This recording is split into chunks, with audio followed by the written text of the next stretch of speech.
अस्सलाम वालेकुम, welcome back to my YouTube channel. आज मैं आपसे शेयर करूंगी बेकरी स्टाइल मज़ेदार से टी टाइम बिस्किट बनाने की रेसिपी। बाज़ार से सस्ते भी पड़ते हैं और जायके में भी बहुत अच्छे बनते हैं। तो चलिए बनाना स्टार्ट करते हैं। टी टाइम बिस्किट बनाने के लिए यहाँ पर मैंने सिर्फ 1.5 कप नॉर्मल आटा लिया जिसकी हम रोटी बनाते हैं।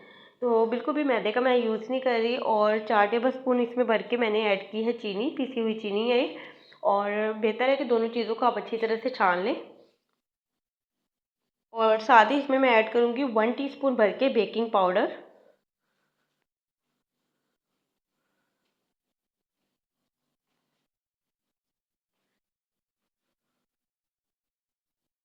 और चुटकी भर के बराबर यहाँ पर मैंने इसमें बेकिंग सोडा ऐड किया जो कि चने वगैरह को गलाने के लिए हम इस्तेमाल करते हैं। और इन तमाम चीज़ों को आपने स्पून की मदद से अच्छी तरह से मिक्स कर लेना है ताकि कोई भी चीज़ जो है वो एक जगह में ठहरी ना रहे। इससे जो आपके बिस्किट है वो कड़वे भी हो सकते हैं। तो बेकिंग पाउडर और बेकिंग सोडे का अच्छी तरह से मिक्स करना बहुत ज़रूरी होता है। तो स्पून की मदद से आपने इसको अच्छी तरह से मिक्स कर लेना है।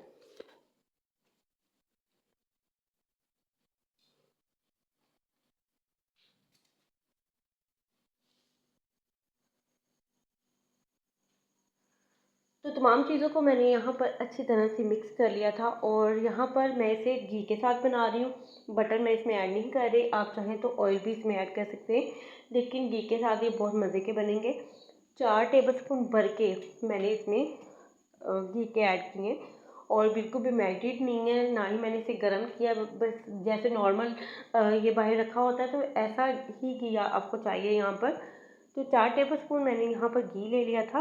और इसमें तकरीबन 4 से 5 ड्रॉप्स में वनीला एसेंस के ऐड करूँगी, बिल्कुल खुशबू के लिए कि एक अच्छा सा इसमें फ्लेवर आ जाए। अगर आपके पास वनीला एसेंस नहीं है तो इसकी जगह आप पिसी हुई छोटी इलायची भी ऐड कर सकते हैं, उससे भी इसका फ्लेवर बहुत अच्छा बनता है। और इन तमाम चीज़ों को मैं स्पून की मदद से थोड़ा सा मिक्स करूँगी। उसके बाद आपने इसको हाथों की मदद से बिल्कुल एक अच्छी सी डो तैयार कर लेनी है। और जहाँ पर हमें लगे हमें थोड़ा सा दूध ऐड करना है वहाँ पर हम इसमें दूध भी ऐड कर लेंगे।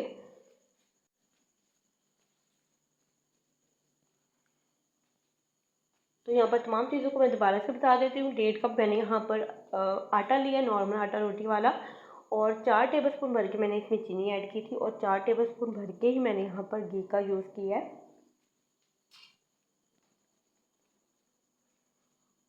और हाथों की मदद से बिल्कुल आपने इस तरह से इसको कर लेना है। और जहाँ पर हमें थोड़े से दूध की ज़रूरत पड़ेगी वहाँ पर हम दूध इसमें ऐड करेंगे। तकरीबन 2 से 3 टेबल स्पून इसमें दूध जाएगा। दूध की मदद से हमें इसे अच्छी तरह से गूंद कर बिल्कुल एक इसकी अच्छी सी डो हमने तैयार करनी है।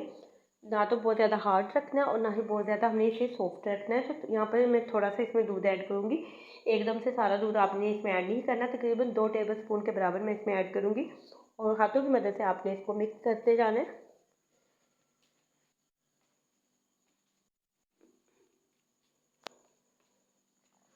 और यहाँ पर थोड़ा सा इसमें दूध और ऐड करूँगी, तकरीबन 1 टेबल स्पून के बराबर।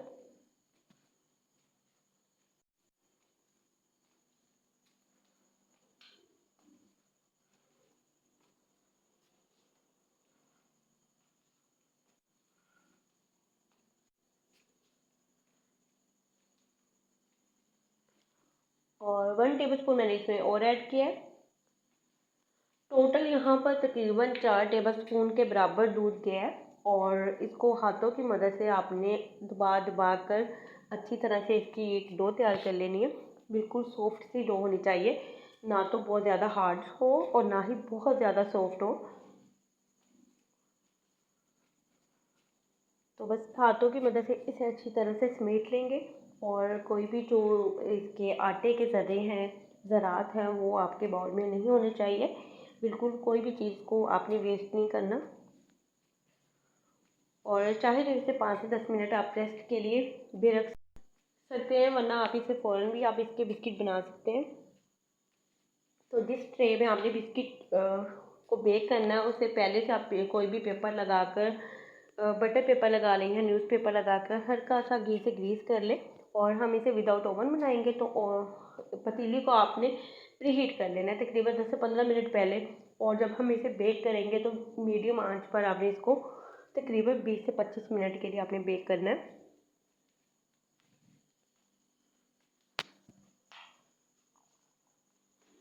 तो यहाँ पर मैंने एक बुक का पेज था, उसको मैंने अच्छी तरह से ग्रीस कर लिया था घी से, और जिस पर मैंने बिस्किट को तैयार करना है। मेरे पास से यहाँ पर नॉन स्टिक ट्रे है, जो कि ओवन की ट्रे है। अगर आप के पास है तो आप इजली इस पर भी कर सकते हैं। इसमें यह है कि आपको बिल्कुल भी मैदा या आटा लगाने की ज़रूरत नहीं है। हल्का सा आप अगर चाहें तो घी लगा सकते हैं, अदरवाइज़ इसमें ऑलरेडी घी है। तो बड़ी अच्छी तरह से ये हाथों से प्रेस करते हुए आप इसको पूरी ट्रे के ऊपर फैला लें, और कटर जिस शेप का आपको कटर चाहिए, जिस शेप के आपने बिस्किट बनाने हैं, तो मेरे पास यहाँ पर स्टार शेप कटर था, तो मैं इसी से इसकी कटिंग करूँगी। और बिस्किट को आपने कितना मोटा या पतला रखना है वो मैं आपको अभी दिखाती हूँ, कि बहुत ज़्यादा आपने इसको पतला नहीं बेलना, ना ही बहुत ज़्यादा आपने इसको थिक रखना है, मतलब मीडियम रखना है। तो ये थोड़ा जब बेक होगा तो थोड़ा सा फूल भी जाता है। तो यहाँ पर इसी तरह से कटिंग करके नाइफ़ की मदद से मैं बिस्किट को अलग कर लूँगी, और इसी तरह बाकी भी जितने भी बिस्किट यहाँ पे बनेंगे तो वो हम इकट्ठे यहाँ पर उसको करके फिर मैं आपको बाद में दिखाती हूँ।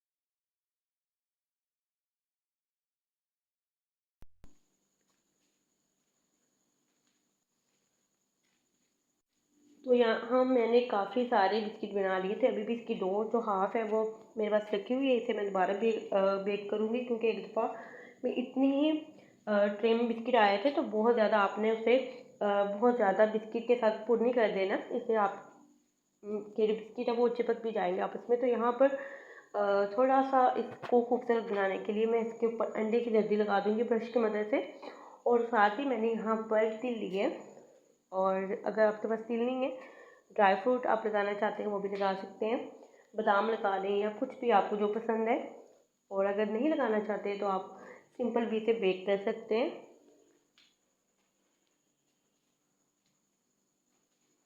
बिल्कुल ब्रश की मदद से हम हल्का हल्का इसे ऊपर से ग्रीस कर देंगे अंडे की जर्दी के साथ।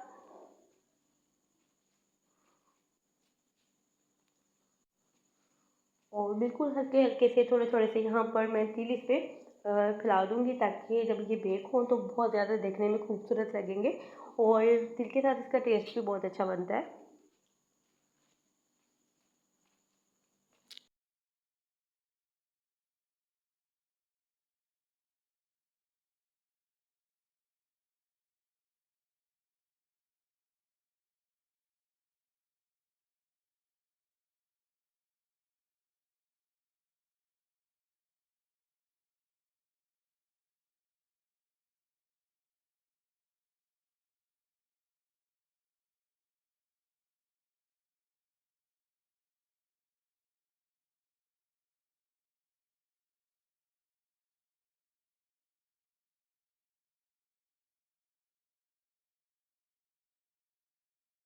और यहाँ पर तमाम बिस्किट को मैंने तैयार कर लिया था, और अब ये बेक होने के लिए रेडी है। और पतीला जो मैंने प्री हीट करके रखा हुआ था, तकरीबन आपने यहाँ पर 25 मिनट देने हैं इसको मीडियम आंच पर। तो 25 मिनट के बाद हमारे बिस्किट बहुत अच्छे बेक होकर तैयार हो गए थे, और जो दूसरे बिस्किट थे उसे भी मैंने बेक कर लिया था। आप इसकी बैक साइड भी देख सकते हैं, और इसका कलर देख सकते हैं कि कितने खस्ता बन के रेडी हुए हैं, बिल्कुल भी सॉफ्ट नहीं है। और आपने फ़ौरन से इसे कंटेनर में नहीं रखना है, एयर टाइट कंटेनर में आप बाद में रखें, पहले इसे आप अच्छी तरह से ठंडा कर लें। तो यहाँ पर 1.5 कप आटे से कितने ढेरों बिस्किट बन के रेडी हुए हैं, और बेकरी से कई गुना जायके में भी अच्छे हैं और कीमत में भी कम है। तो होप तो आपको आज की वीडियो अच्छी लगी होगी। वीडियो अच्छी लगी तो वीडियो को लाइक कर दें, और अपना फीडबैक लाजमी दें, और दुआ में याद रखें। अल्लाह हाफिज़।